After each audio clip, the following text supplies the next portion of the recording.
Hi Simmers! Hey everyone! Welcome to Make 2 and episode 6 of my review and walkthrough of SimCity BuildIt.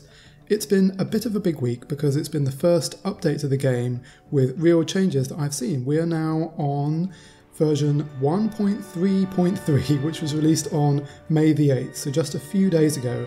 And it's given us quite a few different little things to the game, nothing huge, but a few tweaks here and there, with the biggest thing being to disasters. So stick around where I will show you all these new features. First of all, let's take a look at my stats. And you can see since last week I've progressed from level 25 to level 27 and I've gained about 60,000 more sims. I'm now at 325,000 or so, which is a hell of a lot. Just a question, how many levels are there? There are at least 40 and I think 50. Okay.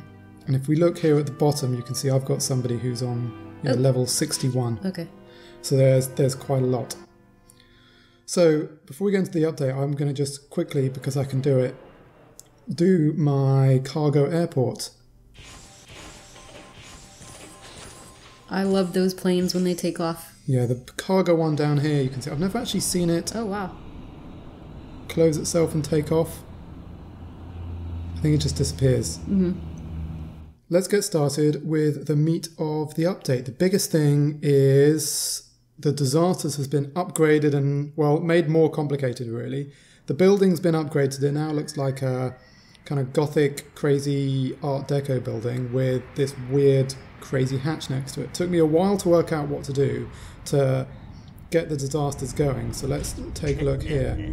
See, hello Mel, I'm trembling with excitement. I can't wait to trigger another disaster upon this beautiful city of yours. Yeah, the last one was not so great. Yeah, and if I click on this meteor strike, you can see there's now a reward, and you get the that's how many buildings it destroys, and you get a golden key for every building you then remake.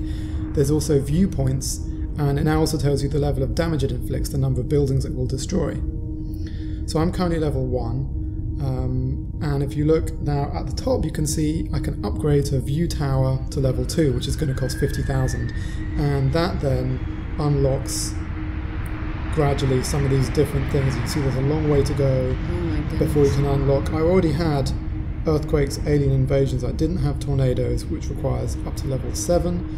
I didn't have lightning storms, and I didn't have a robot, which would be really cool to do, but that's a long way off. So I'm ready to upgrade this view tower. So let's do that to see what happens. It's just going to cost a hell of a lot of money. I like these little movie segments. I'm pleased.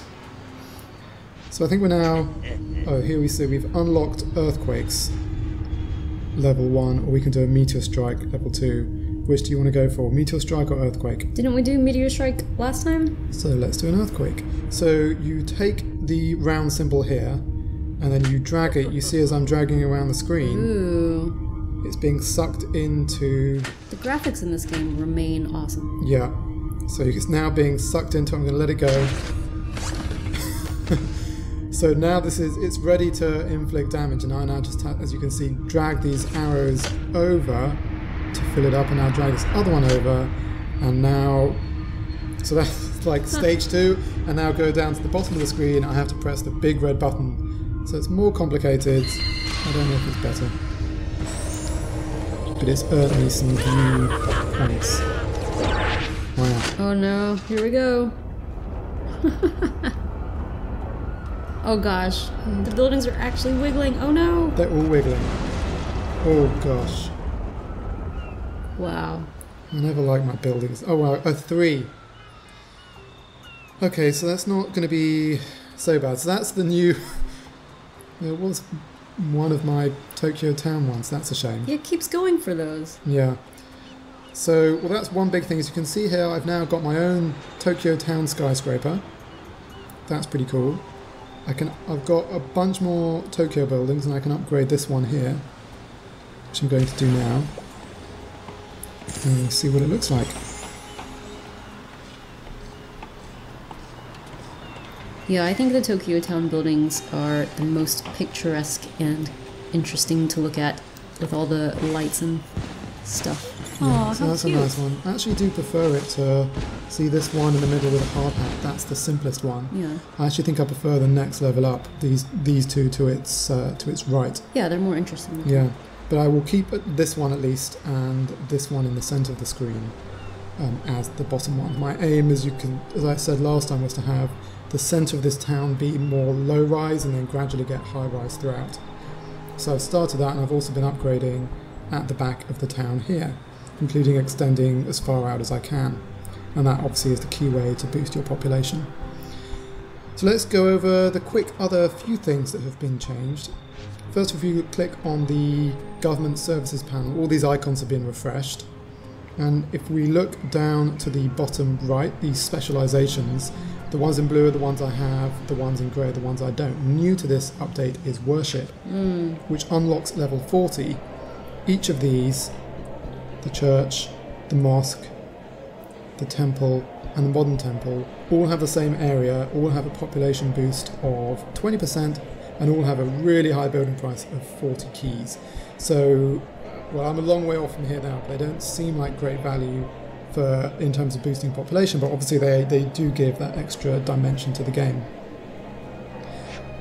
Another thing they've done is allowed you to upgrade roads further. Before you had sort of a 1-lane road, 2-lane, and then 3-lane, or 6 kind of on each side.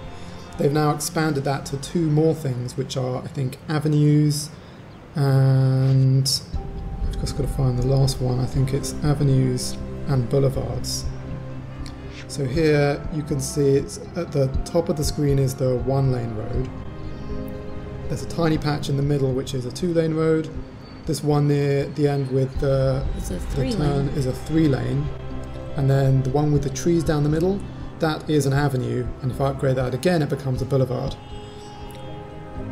And if you look on the traffic map, you can now see areas of yellow, which are where there's just lots of traffic, but not too much traffic that it'll hurt my Sims. When it gets to heavy traffic, that's when people abandon buildings and people get unhappy. So this is a part of the game which makes road management more complex as your cities get bigger, and a way of you spending more money on road upgrades. One thing while we're in the town too is, apart from the new icons, let's go to parks. There's now more information provided in this screen about exactly what's happening to your city with each of these parks. You need the zoom function to see that. So yeah, if we look in here, you can see how much each of these parks adds to your population. So the one on the left, 956 at the top, the one on the right, 1494, one down here, 2222, and so on. So that's pretty cool. You get exactly the same views with education. You can see my university adds 28,000. I think that's really useful. If you're looking at individual homes, if you're going to move an individual home, if you select it like this, it then says its population currently, and if you move it around the screen, you can see that that's now moved from 6,000 to 7,000. So it's a really good way of seeing how to maximize population. It's a bit easier than it was before. Finally, a really cool feature, and another one that's designed to get you tapping away, is when you visit neighbours' towns, there's now a chance that you will get a free little present. And you can see right in the middle here, there's this gift box. And this can contain anything. It can contain money, golden keys, special items, Tokyo items, I think, as well as any other item you can make in your factories, or as you can see here, in your stores. So that got me a free hammer. It seems to be a bit random when these pop up. You have to click around a bit, but just if you're visiting towns to either take a look or buy something, then you can collect free stuff for free, and who's going to complain about that? So that's all I've got to show you really for this week's update. I'm going to continue expanding my city over the next week, probably continue doing some disasters to get some more golden keys, and check in with you again when my town is hopefully that bit bigger and more impressive. Sounds good. If you've liked this video, please do give it a thumbs up and let me know what you think of SimCity or my town and plans for it in the comments below. Also, don't forget to subscribe to our channel so you can stay up to date with the latest videos we put out. Thanks for watching.